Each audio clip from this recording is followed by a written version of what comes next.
बाहेर खूप मस्त असा धुवाधार पाऊस सुरू आहे आणि मस्त असं तोंडाला काहीतरी चविष्ट खाऊसं वाटायला लागलं, अगदी चमचमीत चटपटीत. तर काय माहिती आहे का मंडळी, बाहेर असं ठेल्यावरती चना चाट मसाला कधी खाल्ला असेल, जर नसेल खाल्ला तर घरी खावा. मग ह्या पद्धतीने बनवून चांगले 2 मूठ शिजवलेले चणे घ्यायचे, भिजवून नंतर शिजवून घेतलेले आहेत बरं का. तर हे शिजवलेले चणे घेतलेत मी, त्यामध्ये मी थोडंसं मीठ टाकून शिजवले होते.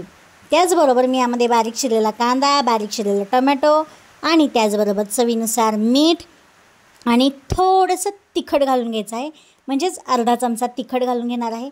अगदी चटपटीत खूप टेस्टी होतं बरं का. म्हणून जर तुमच्याकडे गरम मसाला असेल किंवा चाट मसाला असेल तर तोही वापरू शकता, पण मी तो स्किप केला आहे, तो वापरला नाही आहे.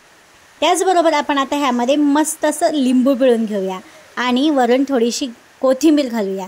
अतिशय अप्रतिम असा चविष्ट चना चाट मसाला रेडी होतो.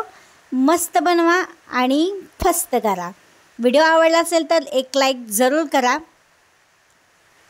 आणि चॅनलला सबस्क्राईबही करा. आता मी मस्त असं आता हे फस्त करणार आहे. बघू शकता खूप छान आणि टेस्टी डिलिशियस दिसत आहे. जरूर ट्राय करा. आपल्याला हरभऱ्यांमध्ये ना खूप प्रमाणात फायबर असतं आणि कधीतरी हे असं ट्रायसुद्धा करायला हवं, खायलासुद्धा हवं. तर मस्त असं खूप टेस्टी लागत आहे. अगदी भारी लागत आहे. तुम्ही पण ट्राय करा. चला तर मग पटतंय का बघा आणि मस्तपैकी व्हिडिओला एक लाईक शेअर सबस्क्राईब जरूर करा. धन्यवाद. भेटू पुन्हा छान रेसिपी घेऊन. मूड फूड प्रियंका या यूट्यूब चॅनलवरती. Like share subscribe please.